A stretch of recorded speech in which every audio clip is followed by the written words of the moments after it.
जब भी हम लोग बात करते हैं वीकनेस के बारे में तो हम लोगों को लगता है कि मल्टीविटामिन की कमी की वजह से हमारे शरीर में वीकनेस आती है। पर ऐसा नहीं है। ऐसे बहुत सारे कंपोनेंट हैं जिसकी वजह से आप में वीकनेस आ सकती है, ताकत की कमी हो सकती है, स्टैमिना कम हो सकता है और जल्दी थकान लग सकती है।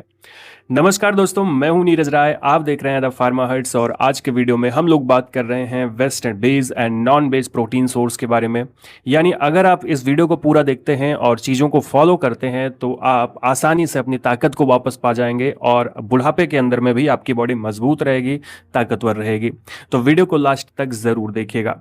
दोस्तों, प्रोटीन आपके बॉडी के लिए बहुत ज़रूरी होता है। अगर प्रोटीन की कमी है तो एनर्जी की भी कमी होगी। अगर आपको बहुत जल्दी थकान लगती है, आपको बहुत ज़्यादा वीकनेस है, आप में मसल्स पेन रहता है, स्टैमिना कम है, एनर्जी कम है, तो हो सकता है आपके बॉडी में प्रोटीन की डिफिशियंसी हो और आप सही प्रोटीन कंज्यूम नहीं कर रहे हैं।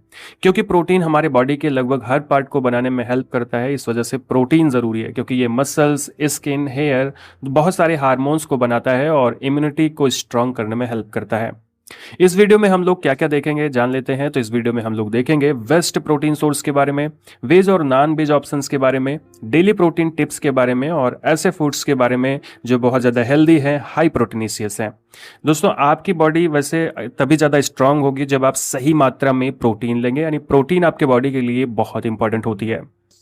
लेकिन प्रोटीन होता क्या है? तो दोस्तों, प्रोटीन एक ऐसा इसेंशियल न्यूट्रिएंट होता है जो हमारे बॉडी की ग्रोथ को और रिपेयर के लिए बहुत ज़्यादा इंपॉर्टेंट होता है। यानी ग्रोथ करता है और रिपेयर करता है बॉडी को। बहुत सारे बेनिफिट्स होते हैं, जैसे मसल्स के बिल्डिंग में, यानी मसल्स बनाने में, आपकी बॉडी की स्ट्रेंथ को बढ़ाता है, स्टेमिना को बढ़ाता है, हेयर और स्किन हेल्थ के लिए अच्छा होता है, वेट मैनेजमेंट करने के लिए अच्छा होता है।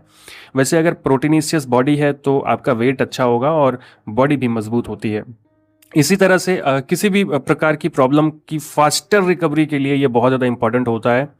तो सबसे ज़्यादा ज़रूरी चीज़ आपको पता होना चाहिए कि आपको डेली रिक्वायरमेंट कितना है प्रोटीन का। तो जैसे मेंस के अंदर मैं बात करूं तो 50 से 70 ग्राम पर डे प्रोटीन लेना चाहिए। वैसे ये हम लोग फूड के अकॉर्डिंग लेते हैं, तौल करके कोई नहीं लेता है। वुमेन्स के अंदर में रिक्वायरमेंट होती है 45 से 60 ग्राम पर डे की, और अगर आप जिम पर्सन है, जिम जाते हैं, तो थोड़ा सा ये बढ़ा करके होता है क्योंकि वहाँ पे प्रोटीन की ज़्यादा ज़रूरत होती है।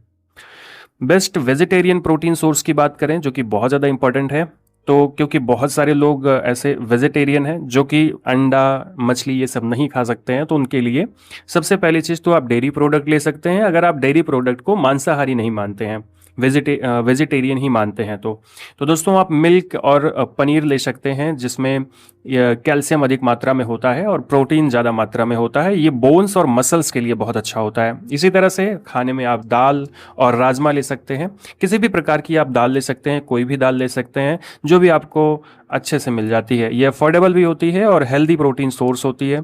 हाई फाइबरस प्रोटीन होता है, इसमें फाइबर अधिक मात्रा में होता है। इसी तरह से आप सोयाबीन या टोफू यूज़ कर सकते हैं, जिसमें हाई प्रोटीन होता है और साथ में ये वेजिटेरियन भी बढ़िया है, वेजिटेरियन लोगों के लिए अच्छा है। पीनट और आलमंड्स ले सकते हैं, जिसमें हेल्दी फैट्स होते हैं और साथ में प्रोटीन भी होता है। आप इसे स्नैक के फॉर्म में यूज़ कर सकते हैं।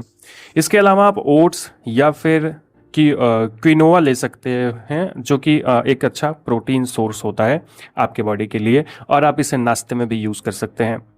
देखो, अब ऐसा है कि आप इसमें से एक एक चीज़ तो ले नहीं सकते हैं, तो आपको कंबाइन करना है दाल, रोटी या फिर चावल, और जो प्रोटीन है वो अच्छी क्वांटिटी में आप दाल या जो चीज़ें मैंने आपको बताई, वेजिटेरियन सोर्स बताए, उसको आप ले सकते हैं। अब हम लोग बात करते हैं best non veg protein source. जो लोग नॉन वेज खाते हैं उनको ऐसे चिंता करने की ज़रूरत नहीं होती है। जैसे आप एग्स ले सकते हैं, जो एक कंप्लीट प्रोटीन सोर्स होता है और मसल्स ग्रोथ के लिए अच्छा होता है। चिकन ले सकते हैं, जो कि हाई प्रोटीनिशियस होता है, फैट भी कम होता है और पॉपुलर जिम डाइट हो सकती है आपके लिए। वैसे एग ज़्यादा अच्छा है चिकन की अपेक्षा। इसी तरह से आप फिशेज़ ले सकते हैं, फिशेज़ बेस्ट होती हैं। जैसे protein, omega 3 fatty acid heart के लिए अच्छा होता है, ब्रेन के लिए अच्छा होता है। इसी तरह से आप लीन मीट ले सकते हैं, जिसमें आयरन अधिक मात्रा में होता है, प्रोटीन अधिक मात्रा में होता है और बॉडी की स्ट्रेंथ को बढ़ाने में हेल्प करता है। इसी तरह से आप ग्रीक योगर्ट यूज़ कर सकते हैं, जिसमें हाई प्रोटीन होता है और डाइजेस्टेड होते हैं, आसानी से इसे डाइजेस्ट कर सकते हैं। देखिए, जब भी आप इस तरह का कोई प्रोडक्ट खा रहे हैं, मतलब कोई भी नॉन वेजिटेरियन चीज़ें खा रहे हैं, तो ज़्यादातर लोग इसे फ्राई करके खाते हैं, ड्राई मतलब डीप फ्राई करके खाते हैं।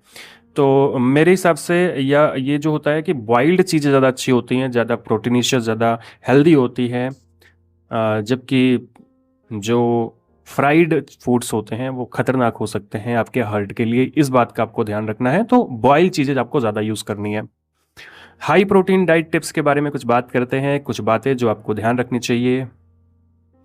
तो कुछ प्रोटीन से रिलेटेड टिप्स हैं, जैसे आप ब्रेकफास्ट में अंडा ले सकते हैं, मिल्क ले सकते हैं या ओट ले सकते हैं, ओट्स होता है।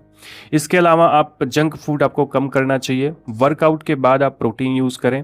प्रोटीन वर्कआउट के बाद आपकी मसल्स की रिकवरी में हेल्प करता है। बॉडी को हाइड्रेट रखें, बॉडी में पानी की कमी ना होने दें, इस बात का ध्यान रखें, नहीं तो प्रॉब्लम हो सकती है। डाइट को बैलेंस करके करिए, चलाइए, इससे आपको सभी चीज़ें, सभी न्यूट्रिएंट्स पर्याप्त मात्रा में मिलेंगे, कोई प्रॉब्लम नहीं आएगी। Best high protein snacks use करें, जैसे कि आप रोस्टेड चना यूज़ कर सकते हैं, पीनट बटर यूज़ कर सकते हैं, स्प्राउट्स यूज़ कर सकते हैं, बॉइल्ड एग यूज़ कर सकते हैं, या फिर प्रोटीन स्मूथी यूज़ कर सकते हैं। एक्सेस प्रोटीन सप्लीमेंट आप बिना किसी एडवाइस के ना लें। जो मतलब प्रोडक्ट्स आते हैं अलग अलग प्रोटीन के, थोड़ा सा एक बार डॉक्टर से अपने बात करें या फिर किसी एक्सपर्ट से बात करें, उसके बाद ही उसे यूज़ करें। देखो, उतना नुकसानदेह नहीं है, लेकिन आप ज़रूरत से ज़्यादा अगर यूज़ करेंगे तो आपको प्रॉब्लम करेगा, ये तो बात सही है। कंक्लूजन क्या निकलता है, आपके लिए प्रोटीन बहुत ज़्यादा इंपॉर्टेंट है पावर, रिकवरी और स्ट्रेंथ के लिए। तो आपको ये ध्यान रखना है कि वो बेज प्रोटीन जो होता है वो भी बहुत ज़्यादा इफेक्टिव होता है। तो अगर आप वेजिटेरियन हैं तो आपको घबराने की ज़रूरत नहीं है, आप बेज प्रोटीन का यूज़ कर सकते हैं। नॉन बेज हैं तो ठीक है, वो आपको क्विक प्रोटीन प्रोवाइड कर देता है, तो आसान है। इसी तरह से बैलेंस डाइट सबसे ज़्यादा इंपॉर्टेंट है, जैसा मैंने आपको बताया कि डाइट को अपने बैलेंस करिए, डाइट अच्छी रखिए, ये सबसे ज़्यादा ज़रूरी है। दोस्तों, आप हेल्दी खाना खाइए, अच्छा प्रोटीन लीजिए और अच्छी लाइफ जिए, ये आपके लिए अच्छा रहता है। दोस्तों, ये था छोटा सा वीडियो आपको इन्फॉर्मेटिव लगा हो, अच्छा लगा हो तो चैनल को सब्सक्राइब करिएगा। जो भी आपका वर्डिक्ट हो, जो भी आपका क्वेश्चन हो, क्वेरीज हो, आप कमेंट बॉक्स में पूछ सकते हैं, उस पर वीडियो ज़रूर बनाया जाएगा। पूरा वीडियो देखने के लिए धन्यवाद।